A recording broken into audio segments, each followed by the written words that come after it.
Ahojte milí pomocníčkovia, tak ahoj Adel.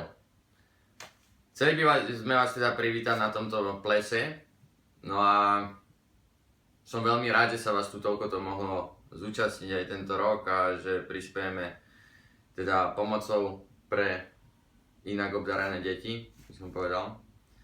No a treba si uvedomiť, že hlavne robíme dobrú vec a má to veľký význam.